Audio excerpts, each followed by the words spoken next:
Good morning all students. YouTube क्लासों में आप सबका हार्दिक अभिनंदन और स्वागत। प्यारे बच्चों, आज हम जो पार्ट्स ऑफ स्पीच में वर्ब पढ़ रहे हैं उसी को मैं आगे बढ़ा रहा हूँ। और ऑक्सिलरी वर्ब में हम जो मॉडल ऑक्सिलरी वर्ब देख रहे थे उसको हम पढ़ रहे हैं। इससे पहले वाली वीडियो में मैंने कैन का यूज़ बता दिया, आज मैं कुड का यूज़ बता रहा हूँ। देखिए कुड है, हम यूज ऑफ कुड पढ़ रहे हैं। देखिए बेटा, कैन का पास्ट रूप क्या होता है? कुड। कुड होता है,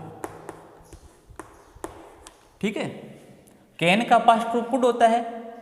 और ये जो कुड है ये सेंटेंस में क्या अर्थ देता है?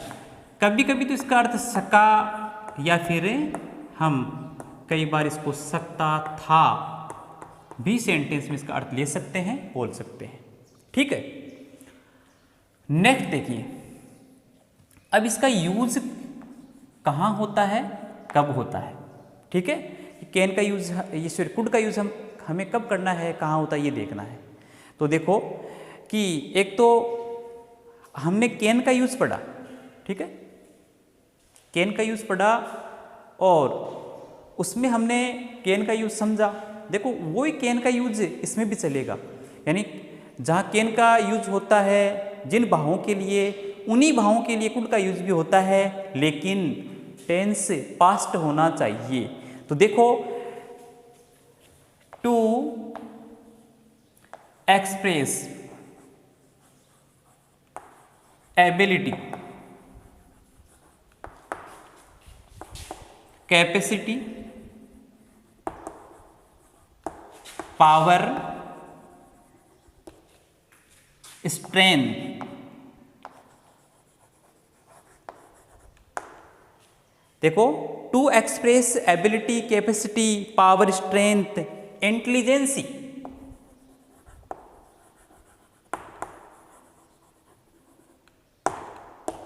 Intelligence, cleverness,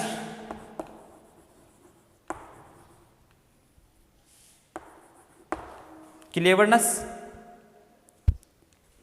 in the past, मतलब भूतकाल में एबिलिटी योग्यता, कैपेसिटी क्षमता, पावर बल, स्ट्रेंथ शक्ति, बुद्धि, चतुराई आदि को व्यक्त करने के लिए कुड का यूज होता है या हम करते हैं, ठीक है। या फिर और देयर एब्सेंस, मतलब भूतकाल में किसी योग्यता का न होना, अनुपस्थित होना, तो हम यानी इसका नेगेटिव रूप कुडंट यूज में लेंगे। जैसे मैं कक्षा 10 की परीक्षा पास नहीं कर सका, पास्ट की बात है, तो I couldn't pass the examination of 10th class, ठीक है। ऐसे देखिए, अब इसके हम कुछ एग्जांपल्स लेते हैं। देखो, when I was 10 years old, I could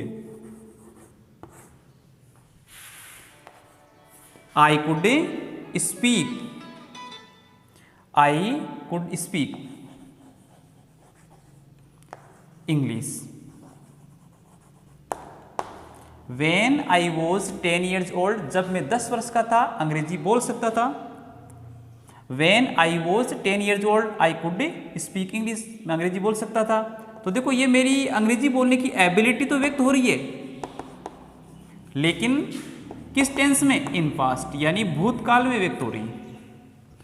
तो मैं यहाँ कुड का यूज करूँगा। इसी प्रकार देखो, जैसे Rajesh could play hockey when he was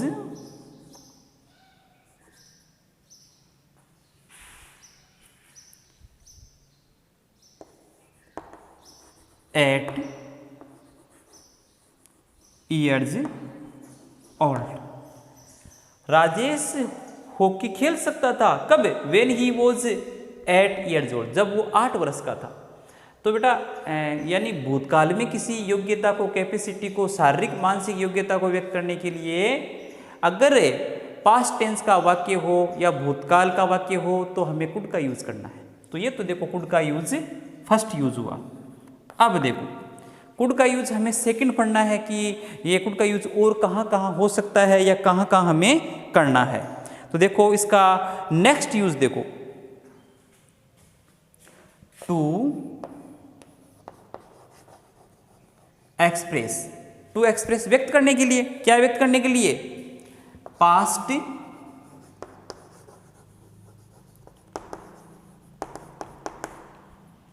possibility, to express past possibility और एबिलिटी। ठीक है, टू एक्सप्रेस पास्ट पॉसिबिलिटी और ability.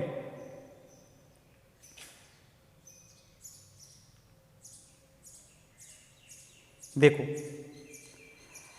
To express past possibility मतलब भूतकाल की संभावना या योग्यता व्यक्त करने के लिए किसका यूज होगा? कुड का यूज होगा। भूतकाल की किसी योग्यता या फिर पॉसिबिलिटी को व्यक्त करने के लिए। जैसे एग्जाम्पल दे रहा हूं इसका,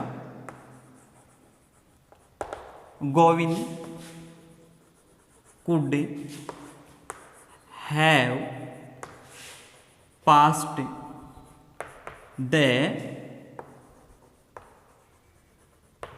एग्जामिनेशन। मान लो 10वीं का रिजल्ट आ गया, गोविंद नाम का कोई लड़का था, बाय द वे या बाई चांस वो अनुत्तीर्ण हो गया।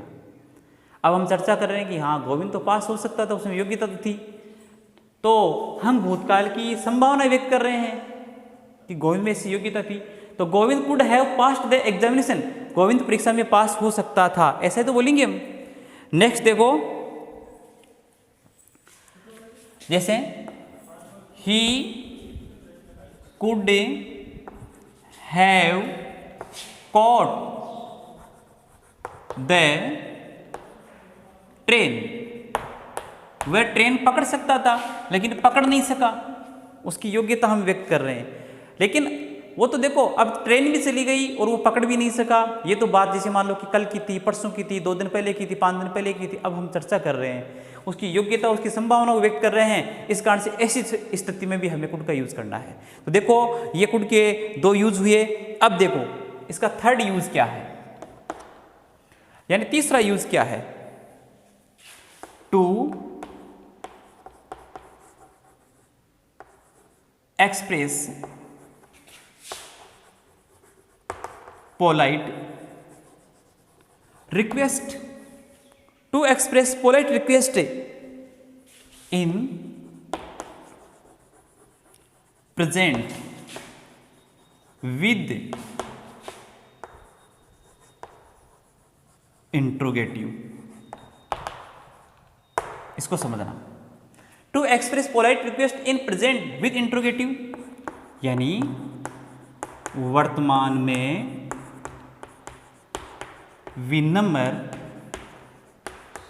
निवेदन, वर्तमान में विनम्र निवेदन व्यक्त करने के लिए पर्सनवाचक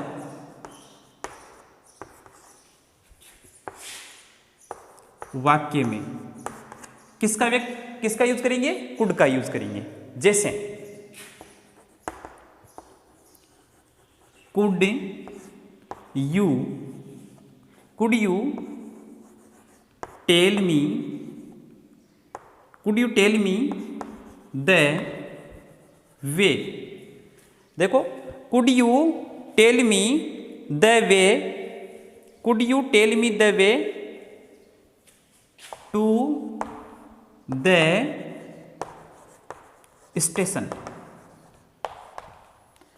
क्या तुम मुझे स्टेशन जाने का रास्ता बता सकते हो?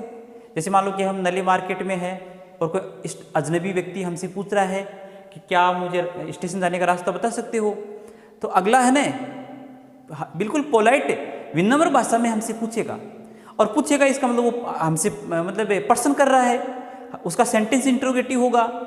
अब अनजान व्यक्ति अगर पोलाइटनेसता या विनम्रता के साथ नहीं पूछेगा तो हम कौन से बताने वाले हैं। इसलिए पोलाइट अगर किसी को हम कुछ पूछ रहे हैं, हाँ स्थिति वर्तमान की है, तो देखो to express polite request in present with interrogative, यानी वर्तमान में विनम्र निवेदन व्यक्त करने के लिए प्रश्नवाचक वाक्य में कुड का यूज होगा।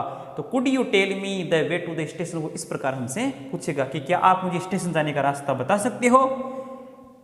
इसी प्रकार देखो दूसरा एग्जाम्पल है, जैसे कक्षा में बैठे स्टूडेंट और मेरे पास जैसे मान लो कि बुक नहीं है, मैं कक्षा में बैठा हूँ, स्टूडेंट हूँ, could you land me your book, और आज मैं इंग्लिश की बुक भूल गया, तो मैं दूसरे क्लास के स्टूडेंट से कह रहा हूँ कि could you land me your book, क्या आप मुझे अपनी किताब उधार दे सकते हो। तो यहाँ भी पोलाइट रिक्वेस्ट से ही मैं अगर कहूँगा तो ही मुझे उधार देगा, एक कालांश के लिए बुक, अन्यथा नहीं देगा। तो ये कुड का थर्ड यूज हुआ। अब देखो कुड का लास्ट यूज, यानी हमें कुड को अंतिम रूप में किस प्रकार पढ़े, कुड का यूज कहाँ होता है, तो देखो डीज का यूज है टू एक्सप्रेस, यानी व्यक्त करने के लिए, क्या व्यक्त करने के लिए, एन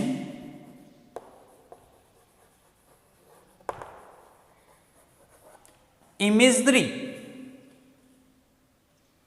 कंडीशन।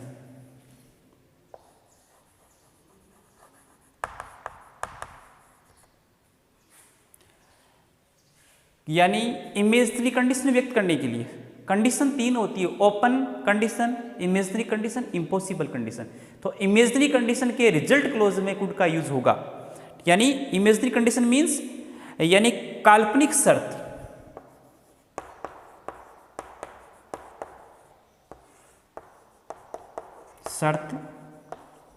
व्यक्त करने के लिए किसका यूज करेंगे, कुड का। काल्पनिक शर्त व्यक्त करने के लिए हम कुड का यूज करेंगे। जैसे एग्जाम्पल है, I could by A car if I had money.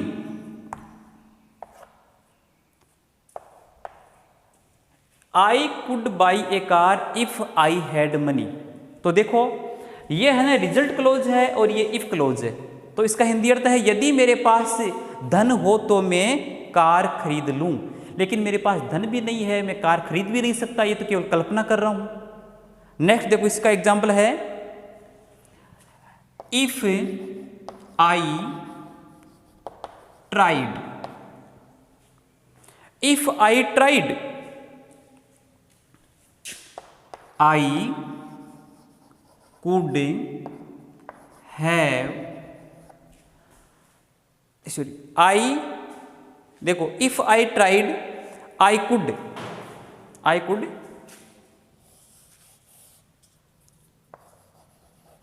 Solve this problem. यदि मैं प्रयास करूं तो मैं इस समस्या को हल कर लूं। इफ आई ट्राइड, यदि मैं प्रयास करूं तो I could solve this problem, तो मैं इस समस्या को हल कर सकूं। यानी केवल मैं कल्पना कर रहा हूं, वास्तव में नहीं कर रहा हूं प्रयास, वरना इस समस्या का समाधान हो जाए। तो इफ क्लोज के साथ में देखो V2 सेकंड फॉर्म का प्रयोग होता है, इधर देख लो। हाँ, इफ क्लोज प्रारंभ में भी आ सकती है और रिजल्ट क्लोज के बाद में भी आ सकती है, ठीक है। लेकिन हिंदी अर्थ देखो, इफ आई ट्राइड, यदि मैं प्रयास करूं, I could solve this problem, तो मैं इस समस्या को हल कर लूं, ठीक है। तो देखो यहां कुड का यूज, यहां कुड का यूज, तो ये कुड के मोस्टली ये 4 यूज होते हैं। I hope you will be understood what I teach you. Thank you watching for me. Okay.